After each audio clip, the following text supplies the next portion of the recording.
쿠마와 보니가 에그헤드 섬에서 머무르며 각자 수술을 받는 동안 키자루 역시 에그헤드 섬을 방문하였고, 키자루, 보니, 센토마루, 베가펑크는 함께 피자를 먹으며 파티를 즐깁니다. 그리고 이때 아직은 미완성인 베가펑크의 새틀라이트 샤카의 모습도 확인할 수 있습니다. 그리고 이들이 굳이 피자를 먹는 이유는 보니가 가장 좋아하는 음식이 피자이기 때문입니다. 그리고 피자를 먹는 키자루의 모습은 해군에서 근무하는 키자루보다 훨씬 행복해 보이며, 피자를 먹은 이후 다 함께 해방의 드럼에 맞추어 춤을 추는 모습도 연출되었기에 키자루는 해군보다도 베가펑크와 센토마루, 쿠마, 보니 등과 시간을 보낼 때 더 즐거워한다는 것을 확인할 수 있습니다. 또한 해방의 드럼은 세계 정부가 가장 적대시하는 태양신 니카가 강림할 때 흘러나오는 노래이기에 키자루가 평범한 춤도 아닌 해방의 드럼에 맞추어 춤을 추는 것을 감안하며 키자루는 실은 세계 정부를 적대하고 있으며 적어도 세계 정부에 맹목적으로 충성하고 있는 것만은 아님을 알 수 있습니다. 또한 키자루는 현재 에그헤드에서 어쩔 수 없이 베가펑크를 포함한 자신의 친구들을 죽여야 하는 상황에 놓였는데, 이때 세계 정부의 적으로 돌아서며 베가펑크 등을 구해내며 밀즈모자일당에게 큰 도움을 줄 가능성도 존재합니다. 세턴은 베가펑크를 제거하며 과학병기들을 회수하기 위하여 해군과 함께 에그헤드 섬에 오게 되었고, 밀즈모자일당과 보니가 예상치 못하게 베가펑크를 도우며 계획에 차질이 생겼고, 결국 세턴은 자신이 직접 나서서 상황을 해결하려 합니다. 그리고 세턴이 에그헤드에 상륙하자 오로성 세턴성이 상륙하셨다. 중장 소장을 남기고 모든 병사는 중심부에서 떨어져라. 그분의 모습을 보는 것조차 허가되지 않는다. 라는 방송이 나오며 준장 이하의 병사들은 세턴을 보는 것조차 허락되지 않기에 저는 섬의 중심부에서 빠져나가라는 방송이 흘러나옵니다. 그리고 이 방송을 들은 준장 이하의 해군들은 모조리 섬 중심부에서 도주하기 시작하였고, 언제 상륙했지? 어떻게 초상화로만 봤었는데 저 번개불 뭐지? 천룡인 한 명을 위해 해군 대장이 움직이는데 그 신들의 정점, 그런 분이 말이 좋아해서 여기까지 온 건가? 라고 말하며 제기각각 반응을 보입니다. 그리고 준장 이하의 해군들이 세턴을 보지도 못하는 점과 오로성은 천룡인들 중에서도 정점이라고 평가받는 것을 보며 오로성의 위상은 천룡인들과 격이 다름을 알 수 있습니다.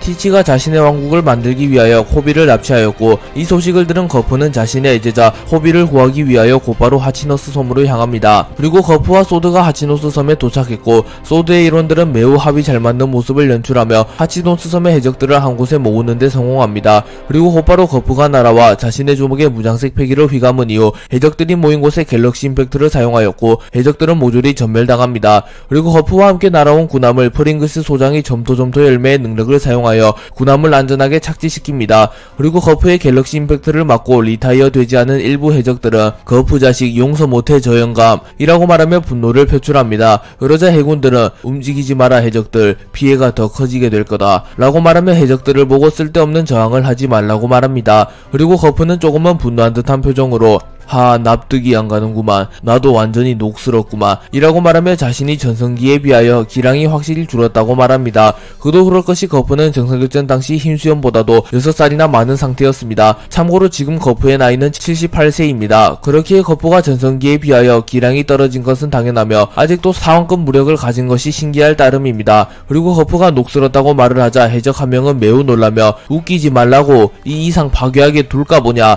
라고 소리칩니다.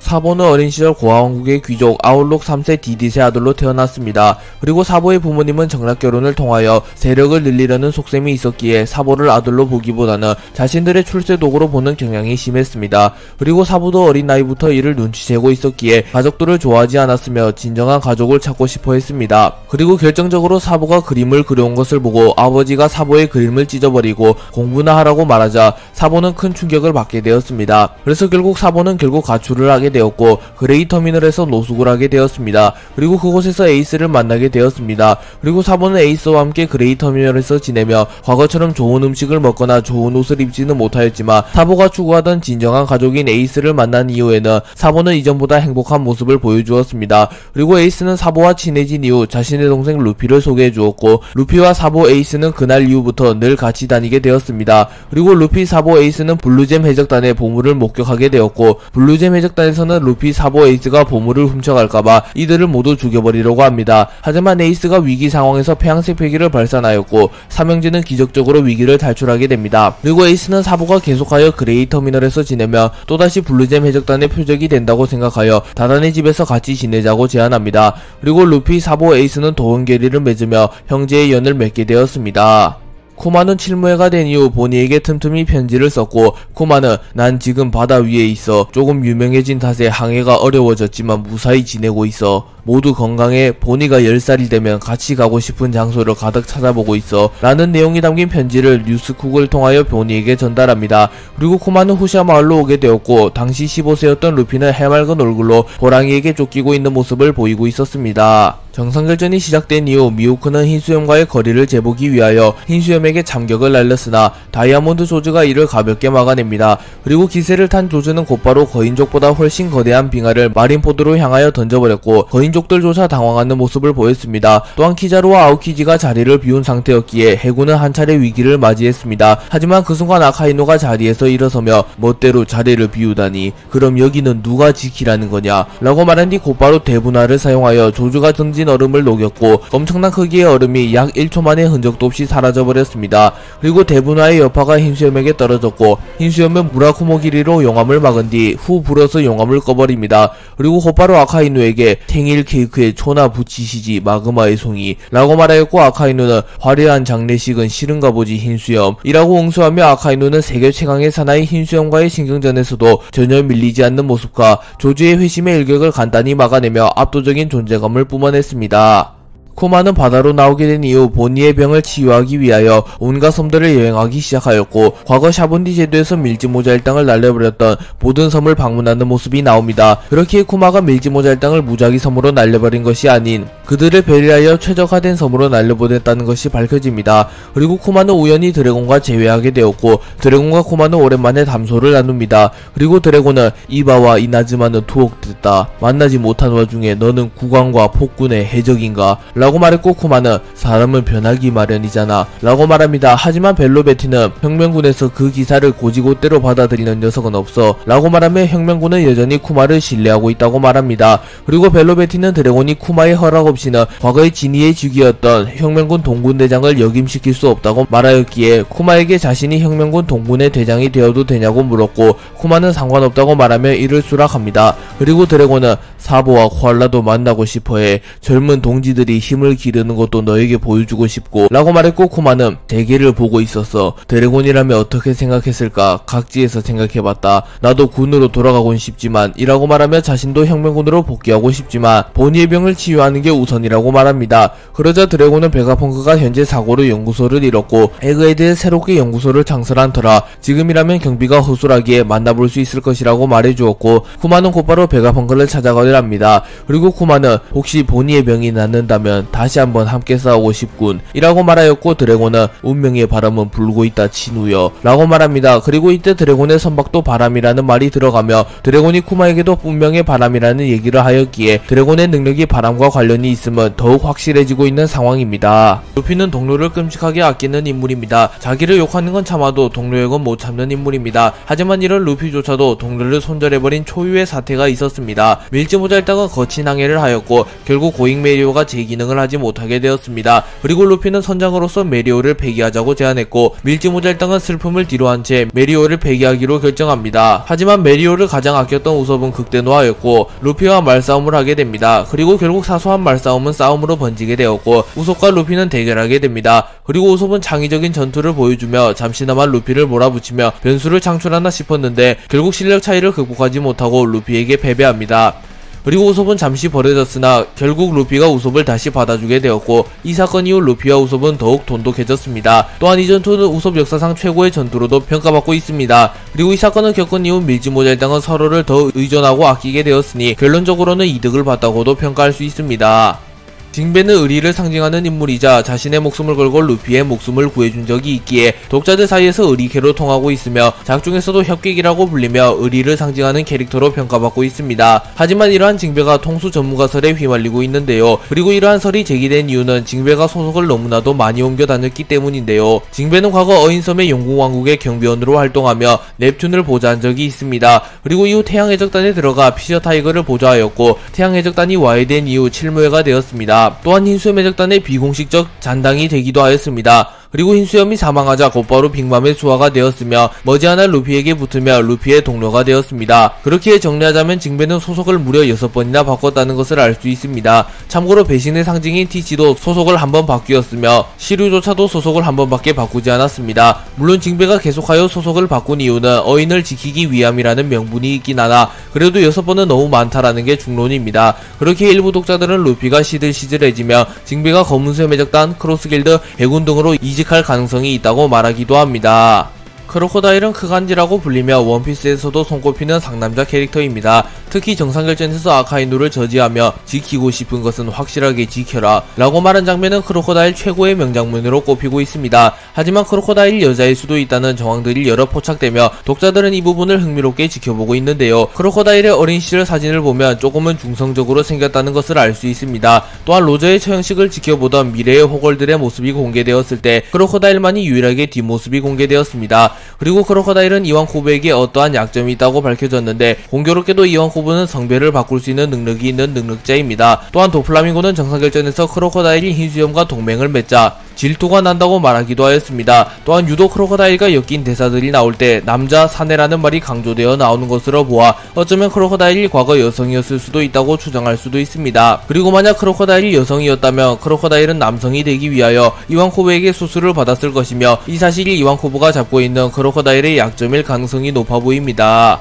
티치는 해적으로서 루피의 최종 보스가 될 가장 유력한 인물이며 어쩌면 이무마저 넘어버리고 루피의 최종 보스가 될 가능성도 존재하는 인물입니다. 그리고 루피가 최근 기어 피프스를 각성하며 크게 떡상했지만 티치 앞에서는 기어 피프스는커녕 능력 자체가 봉쇄되어버릴 가능성이 높아 보이기에 티치는 루피의 카운터라고도 볼 수 있습니다. 또한 티치는 루피의 형 에이스를 죽게 만든 장본인이기에 독자들 모두에게 미움을 받고 있으며 루피에게도 가장 미움받고 있는 캐릭터입니다. 하지만 티치는 작중행보는 별로일지라도 캐릭터성 만 놓고 보면 괜찮은 캐릭터인데요. 티치는 목표가 확고하며 굉장히 입체적인 캐릭터입니다. 그렇기에 티치는 진정한 해적다운 모습을 보여주는 캐릭터이며 술과 여자, 유흥, 파티를 즐기는 모습을 보여줍니다. 그리고 티치는 최근 자신의 은밀한 취향을 드러내기도 하였는데요. 티치는 현재 코비를 납치한 상태이며 과거에는 보니를 납치한 전적도 있습니다. 참고로 보니와 코비는 분홍머리를 했다는 공통점이 있습니다. 그리고 티치는 자신의 휘하에 별 쓸모없는 분홍 수염을 두고 있기도 합니다. 또한 티치는 게임에서 빅맘을 노렸다는 설정도 있는 인물이며 최근에는 아예 토트랜드를 급습하기도 하였습니다.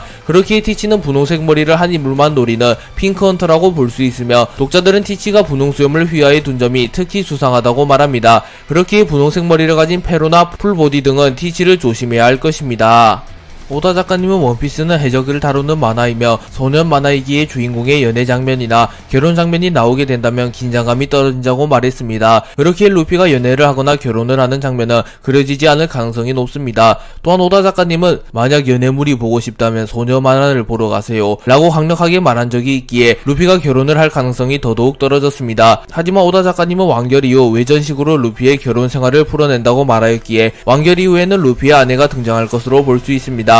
그리고 독자들은 오다 피셜이 뜨자마자 루피의 아내 후보를 선정해보았는데요. 나미는 루피의 아내 후보로 가장 많이 거론된 인물이며 가장 가능성이 높아 보이는 인물입니다. 또한 루피가 유일하게 밀지모자를 맡긴 여성이기에 루피가 가장 신뢰하고 있는 여성이라고도 볼 수 있습니다. 행콕은 루피를 짝사랑하고 있기에 이미 결혼하는 상상까지 하고 있기에 거절을 잘 못하는 루피의 특성상 행콕의 대시를 받을 수도 있습니다. 로빈 역시 루피와 밀접하게 엮인 캐릭터입니다. 다만 최근에는 로빈과 프랑키가 엮이고 있기에 루피와 로빈이 굳이 엮일 가능성은 적어 보입니다.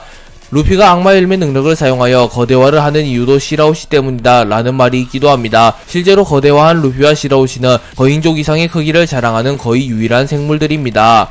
루피와 야마토는 에이스라는 연결고리가 있기에 더 가까워질 건덕지가 있긴 합니다. 다만 야마토는 스스로를 남자라고 생각하고 있기에 야마토가 연애 자체를 남자화하지 않을 가능성도 충분합니다.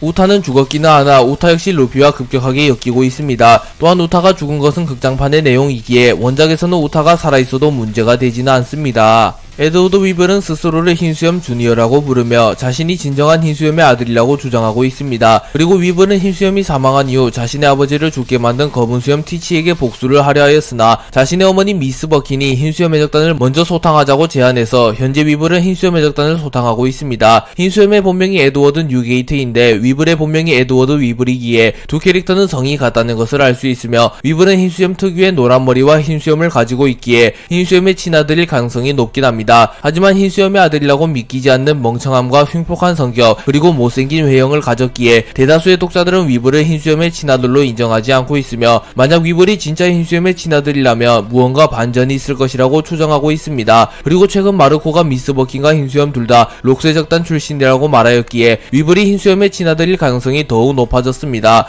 그렇기에 제발 위블의 본 모습은 현재까지 보여준 모습이 아니라 전성기 흰수염을 연상시키는 멋있는 모습이 나오면 좋겠습니다. 그래서 일부 독자들은 아예 위블에 상처가 있는 이유가 사실은 그것이 상처가 아니라 재봉틀이라고 말하기도 하며 현재까지 보여준 위블은 사실 본체가 아닐 것이며 현재까지 보여준 위블은 일종의 인형탈이며 위블의 본체는 아직 공개되지 않았다고 말하기도 합니다. 에넬은 하늘섬 스카이피아에서 군림하던 신이었습니다. 그리고 에넬은 우연히 하늘섬에 방문한 밀지모자 일당과 대립하게 되었고 루피와 에넬은 대결하게 되었습니다. 에넬은 쿠릉쿠릉 열매를 먹은 번개인간이기에 번개를 사용하여 전투하는 인물인데 루피는 고무인간이기에 에넬의 공격이 전혀 통하지 않았습니다. 그래서 에넬은 결국 루피에게 패배하며 스카이피아에서 떠나갔습니다. 그리고 아직까지 행방이 묘연한 상태이기에 독자들은 에넬이 재등장하는 것을 기대하고 있습니다. 그렇다면 에넬은 루피에게 패배한 이후 어디로 갔을까요? 에넬은 루피에게 패배한 이후 의식을 되찾았고 자신이 개발한 맥신 방주를 타고 하늘 높이 날아갑니다. 그리고 결국 에넬은 자신의 목표였던 페어리바스에 도달하게 되었습니다. 참고로 페어리바스는 현실 세계의 달입니다. 그리고 에넬은 달에서 외계 생물과 만났고 번개 열매의 능력을 사용하여 외계 생명체들을 손쉽게 제압합니다. 그리고 에넬은 달의 도시 비르카의 왕이 되었고 에넬 군단을 만들어내는데 성공합니다. 그리고 에넬이 지구로 향하는 듯한 묘사가 있었기에 에넬은 현재 외계인과 로봇으로 이루어진 에넬 군단을 이끌고 지구로 돌아오고 있을 것이라고도 추정할 수 있습니다. 또한 베가펑크가 공백의 100년에 고도로 발전한 과학기술을 지닌 문명이 있다는 것을 밝힌 이후에는 에넬이 도착한 비르카 역시 고대 왕국일 가능성이 높으며 고도로 발전한 과학기술을 지닌 왕국으로 추정되기에 에넬의 재등장 가능성이 더욱 높아졌습니다. 벤베크맨은 빨간머리 해적단의 부선장인 인물이며 샹크스가 가장 신뢰하는 수하입니다.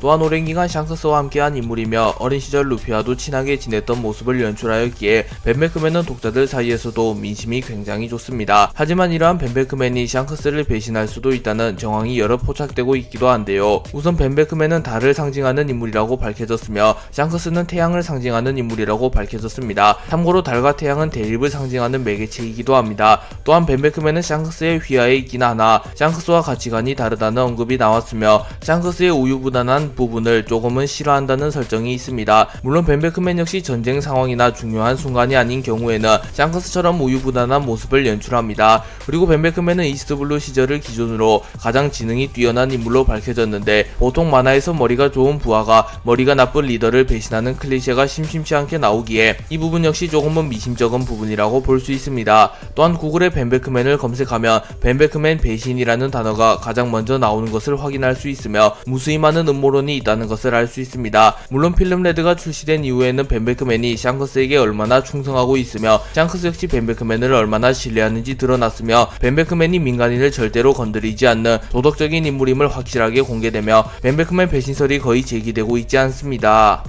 정상결전이 시작되기 이전까지 거프는 어디를 가든 항상 자신의 부관인 보가드를 데리고 다녔습니다. 거프가 모건 대령을 호송하기 위하여 이스트블루 쉘즈 타운으로 갔을 때도 보가드와 함께 했으며 이후 거프가 코비와 헤르메포를 제자로 받아들이고 훈련을 시킬 때도 늘 보가드가 거프의 곁을 지켰습니다. 또한 보가드는 코비와 헤르메포를 훈련시켜주기도 하였기에 어떻게 보면 코비와 헤르메포의 스승이라고도 볼 수 있습니다. 그리고 거프가 워터7에서 루피를 일부러 놔주자 보가드는 상부에는 손자라는 이유로 놔줬다는 것이 전혀 해명이 안되니 우선은 놓친 것으로 하죠 라고 말하며 거프에게 조언을 해주는 모습도 연출하였습니다. 그렇기에 보가드는 거프의 오른팔로도 보이는 인물이었습니다. 또한 최근 코비가 로키포드 사건 이후 해군 영웅이라고 불리고 있다는 것이 밝혀지며 자연스레 코비의 스승이었던 보가드의 평가 역시 상승하였습니다. 하지만 정상결전 이후 거프가 등장할 때 보가드는 함께 등장하지 않고 있습니다. 그렇기에 독자들은 오다 작가님이 보가드라는 존재를 잊었냐는 의문을 제기하기도 하지만 또 원피스 영화에는 멀쩡히 등장하는 것으로 보아 보가드가 2부에 들어서서 등장하지 않고 있는 것은 작가님이 의도한 부분이라고 볼 수 있습니다. 그렇기에 독자들은 보가드의 재등장을 기다리고 있으며 거프의 부관 정도 되는 인물이면 당연히 매우 강할 것이며 어쩌면 사왕 최고 간부 2인자와 비슷한 레벨의 강자일 것이기에 보가드는 많은 기대를 받고 있습니다.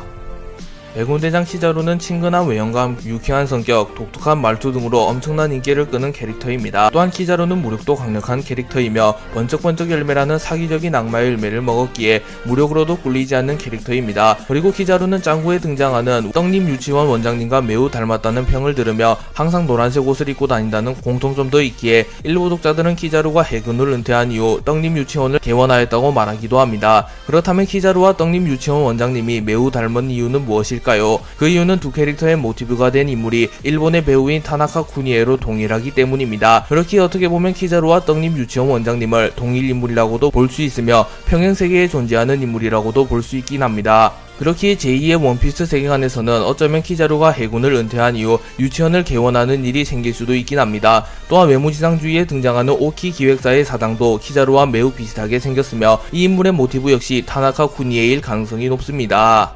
야마토는 카이도우의 진달입니다. 하지만 야마토는 스스로를 코즈키 오뎅이라고 생각하고 있으며 오뎅 그 자체가 되기 위하여 자신을 남자라고 부르거나 모모노스케를 아들이라고 부르는 기상천외한 모습을 연출합니다. 참고로 오뎅과 카이도우는 둘도 없는 불구대천지 원수관계이기에 카이도우는 야마토가 자신을 오뎅이라고 주장할 때마다 골머리를 앓는 모습을 연출하였습니다. 그리고 야마토가 자신이 오뎅이 되고 싶은 이유는 낭만 있는 오뎅의 최후를 목격했다는 간단한 이유입니다. 야마토는 어린 시절에는 귀신공주라고 불렸으나 오뎅병에 걸리게 된 이후에는 자신을 오뎅이라고 부르고 다니며 백수적단의 선원들에게도 자신을 도련님이라고 부르라고 말합니다. 또한 카이도우도 결국 야마토의 고집을 꺾지 못하였고 마지못해 야마토를 아들이라고 불러주었습니다.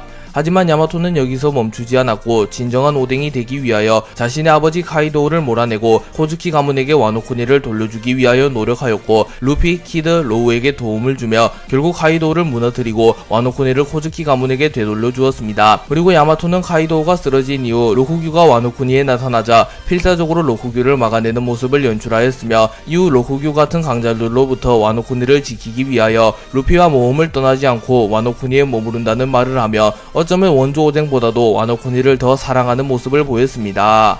아카이누는 전 해군대장이자 현 해군의 원수로 오랜 기간 해군을 이끌어간 인물입니다. 또한 정상결전을 승리로 이끈 1등 공신이기에 거푸 정도를 제외하면 역대 해군 중에서 아카이누의 업적을 따라올 자가 없어 보입니다. 그렇게 아카이누는 훌륭한 해군이라고 평가할 수 있습니다. 하지만 아카이누는 철저한 정의라는 정의관을 가졌기에 때로는 너무나도 엄격한 모습을 보이는데요. 그렇게 일부 독자들은 아카이누가 너무 심하다고 말하며 아오키지도 아카이누의 대응이 너무 과하다고 말합니다. 아카이누는 오하라 버스터콜 사건 당시 고고학자들을 완벽하게 박멸시키기 위하여 민간인이 타고 있는 피난선에도 폭격을 갈겨버렸으며 악의 가능성을 뿌리채 뽑아버리려 하였습니다. 그리고 정상결전에서는 몰래 도망치는 군사를 발견한 이후 올바르지 못한 군인은 해군에 필요 없다 라고 말한 뒤 그 군사를 그 자리에서 즉결 처형하였습니다. 또한 정상결전에서 해군의 승리가 확실시 되었을 때도 해적이란 악을 용서하지 마라 라고 말하며 부상자를 챙기기보단 해적들을 계속하여 추적하는 모습을 보였습니다. 그렇게 아카이누의 평가는 독자들 사이에서 갈리고 있으며 아직까지도 아카이누가 훌륭한 군인인지에 대한 갑론을박이 열리고 있는 상황입니다.